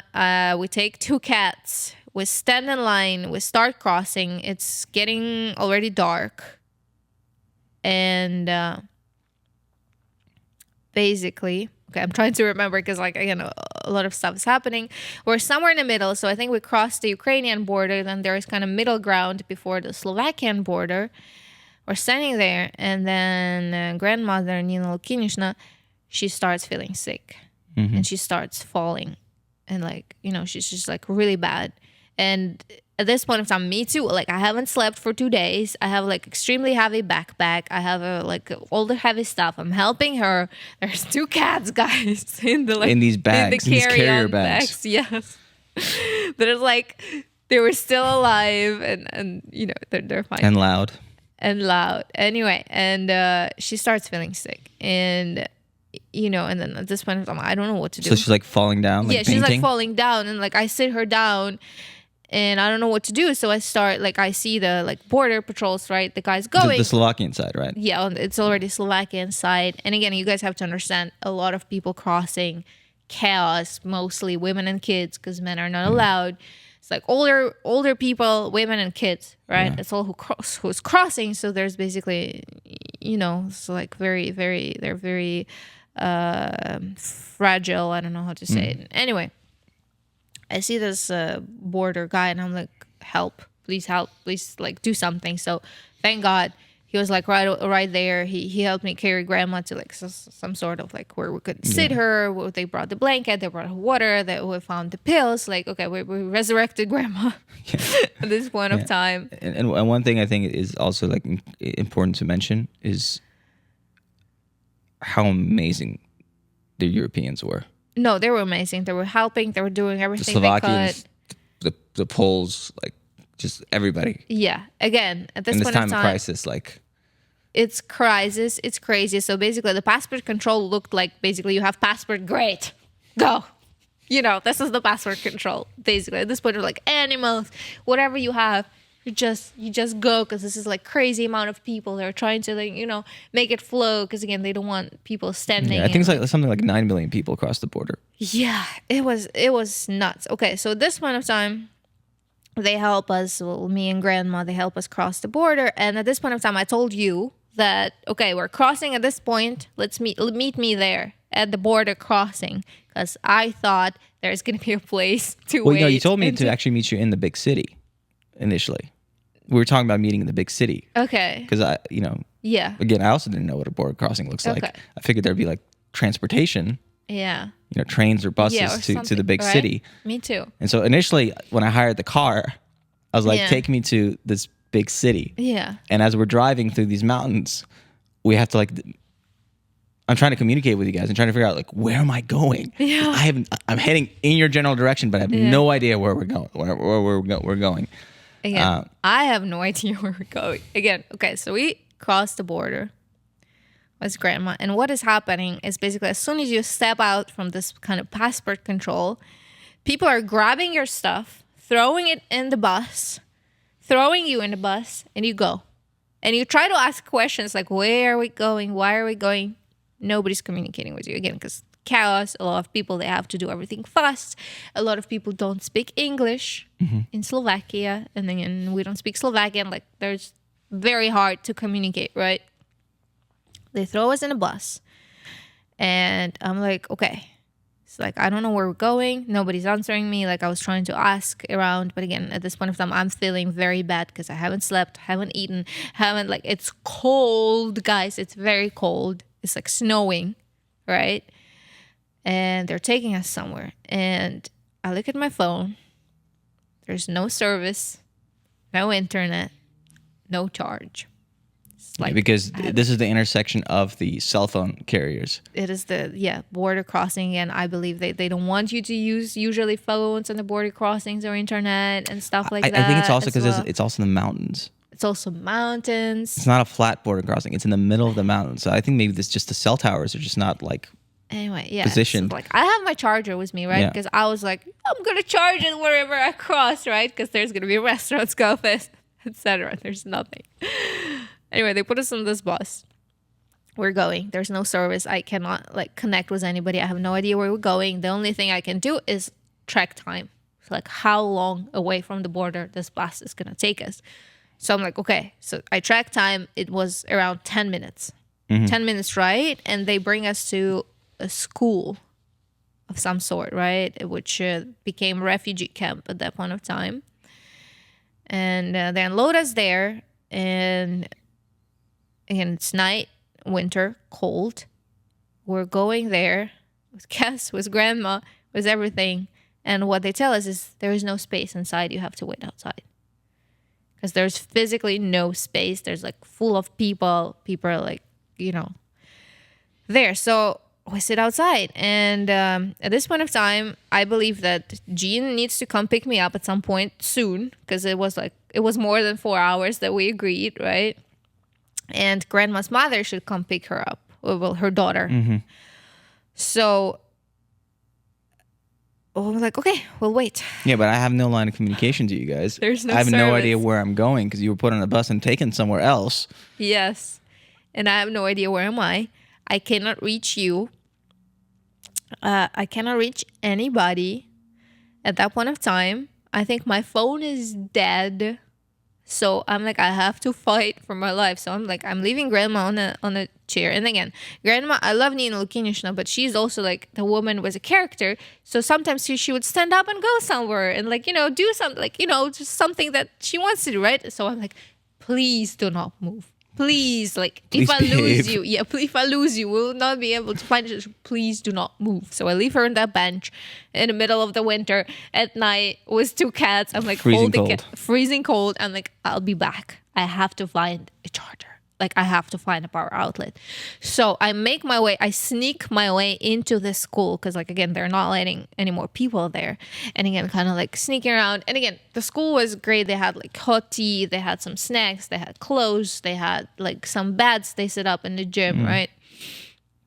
There's absolutely no space. And there's this, like this big kind of like flower kind of outlet there. It's like in the middle of the gym. Like a power strip kind of thing? Power strip, right. And like, again, it's all plagued and there's a bunch of people around it, right? Because everybody wants to charge their phone. I climb there. And again, I'm a very shy person. I usually don't, don't go for it or something. Or like, but at that point of time, I'm like, it's life or death. I need to charge my phone. I go there and I'm like, please, somebody let me like plug in for a minute. I just need to turn my phone on. Something, I need to make one phone call, right? So go there. Somebody's like, okay, go, right? Somebody lets me do that. I'm like, thank you. So I plug it in. I stand there like right on top of it. And when you stand right on top of it, time like so slow. Takes a long time, yeah. Anyway, I stand there. My phone turns on. I'm like, okay, cool, success. It gets like 2 or 3% charge. I'm like, that's enough. That's beautiful, wonderful, enough. I take my phone, I go out, I try to reach you, but I can't because there's no service, no internet, just phone don't go. I try to reach my mother, doesn't go because I'll give the context later because my parents at this point of time lost in the mountains of Carpathians because they're trying to find their way to sleep because they haven't slept as well for all these days. And important information also at that point of time, all over Ukraine, all over the places, people took off the road signs. Oh yeah, So, I remember that. Yes, they took off So all the road signs, in all the cities, city names. They took off all the road signs, all the street signs, everything. So the invaders couldn't use them to figure out where they were. Yeah. Because the people who know the places know where they are. Yeah. But the Russian army arriving to a new place would not be able to use the signs where the hell they are. Yes. So at this point in time, again, I cannot reach my mother. I cannot reach anybody. I don't think at this point of time I reached anybody. And then I'm like, okay, what do? I come back, right? I go outside, I go back, and then grandma's sitting there on the bench, and I'm like, okay, I'm going to get you in to the school because it's cold. Like, let's go. So I sneak her in. Again, people are not letting. I'm like, we're already there. Just like, leave me alone. Like, I'm just going for it. Like, I find this little corner. And I say grandma, I give her tea. I give her like everything. Cats are like there too, like and the cats. And I'm like, okay, give me a minute. And like I'm keeping it all together. I'm like, okay, just stay here, be warm. Are you okay? Like I found her like socks and stuff. At that point in time, I'm like, I'll be back. And at that point in time, I was still smoking. So like I go outside, I light a cigarette, and I start crying because I have no idea where am I, what to do. I have responsibility over older lady, and I'm just crying, standing outside and crying, and I'm trying to ask people where am I, and nobody's able to tell me for some reason. Like a couple people I asked, they didn't speak English or any like Ukrainian or anything, right? One person I found, I was like, please tell me where I am. And he shows me the map, and it's a school, and that's basically all I see, but it doesn't give me any context of where physically am I, like the name or anything, right? So I'm like, okay. So I take a breath, I cry, I'm like, pull myself back together. I go inside, and at that point of time, I start noticing, because like, again, I'm like in this situation where it's like, I don't know what to do. So I'm kind of trying, like at this point of time, I'm paying attention to what's happening around me, right? And I see it's like kids. There's a group of kids. There's somebody who's taking care of them. But as I understand, they're trying to find their parents. There's like lost kids section basically in that gym. And, they're looking. And then some point I turn, and there's like an ambulance people coming, and they're carrying out the body. It's like somebody died. So people are dying in the refugee. People are dying there, and because it's such a massive stress and it's cold and awful. Again, so it's like I'm kind of starting to pay attention, and I was like, okay. And then at some point, one of the volunteers come to me and like, okay, we're gonna put you on a bus now, and you're gonna go like somewhere. And I'm like, no, please, like don't put me on another bus. Like I don't want to go. But they're like, we have to keep moving people because we can't like we have like this. They found like hotels or people who are ready to accept. Like we just keep moving people. And like at this point of time, I start avoiding volunteers so they don't put me on another bus. And again, I'm like, okay, I have to charge my phone again. I have to try again. So I go for the flower outlet again. There's people. I'm like, please let me charge it. Please. And there's a bunch of people who need to charge too. But everybody needs to charge their phone. Everybody needs to charge. So I'm like, please let me do this, please. And again, somebody lets me do it again for like 5 minutes. I charge my phone again. I'm trying to reach you. I can't. I'm trying to reach my mother. I can't. And at some miracle, I reach Veronica, who is still at the border in the line. And somehow our phone connects, and I'm like, Veronica. And I have like 3 seconds basically of charging the phone. And I'm like, Veronica. I'm like, we crossed the border.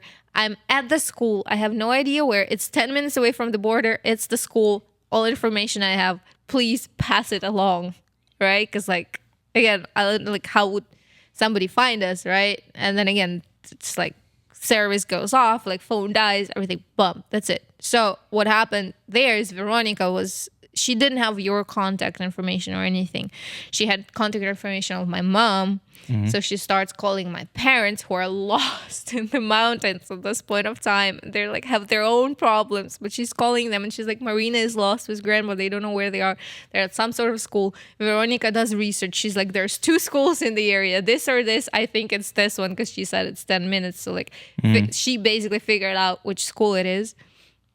She passes it along to my mom, who has problems of her own at this point of time, but she's like pulls herself together as well.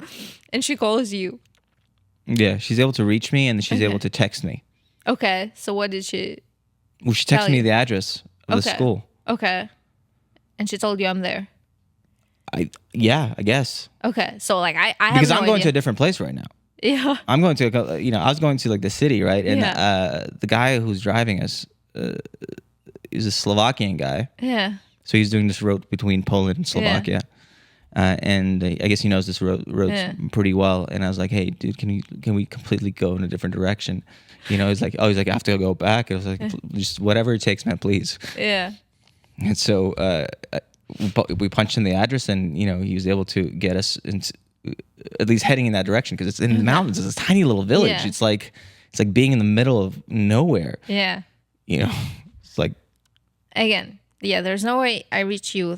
I put grandma. I was like, just sit here, don't move. I bring her like clothes, bring her like food. At this point of time, I think she started having fun because there's a bunch of free food and stuff. So she's like, she's grabbing everything. I'm like, oh, have you seen this and this? So she's having a good time at this point of time already. I'm like, wait, at least somebody. Right, and I don't remember how much time was spent in that school or anything, right? I don't know if anybody's gonna find me. My job is to avoid volunteers right now, make sure grandma stays in place, right? Keep myself together, and again, it's cold. At some point of time, I go for a smoke again. I stand outside, and volunteers are not letting people out and from the school again, because they're trying to keep control so people don't go wandering like around and get lost in the mountains of Slovakia. Yeah, so there's no way to like get out or anything, and I'm there and I'm having my cigarette. I look like terrible.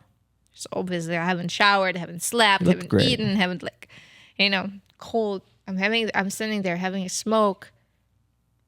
And somehow, I don't know how that happened. That moment aligned.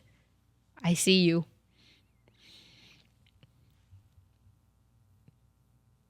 Yeah. Anyway, see you walking. And I don't think you recognized me right away, because again, I'm like in a coat and like hat. It's like a bunch of people. I'm there. And I see you, and you're like this little like light source, coming towards me. And again, okay. I start walking towards you. You see me. We hug. Happiness. Moment. We take a moment. We cry a little bit, but then we pull ourselves back together right away, because again, it's craziness happening. And you're like, okay, let's go. And I'm like, well, I have also grandma with me and the cats.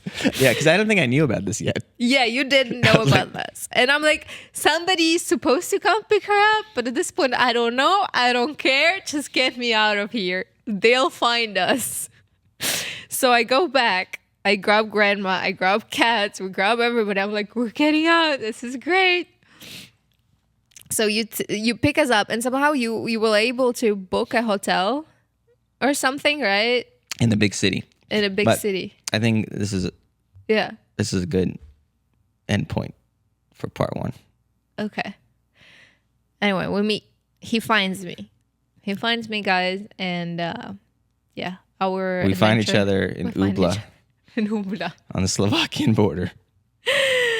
And the story keeps going, but we're gonna break here, and guys, stay tuned for part 2, because it's also very interesting, very exciting. About how we get you back to LA. Yeah, well, I'm obviously here on this chair, so stay tuned, and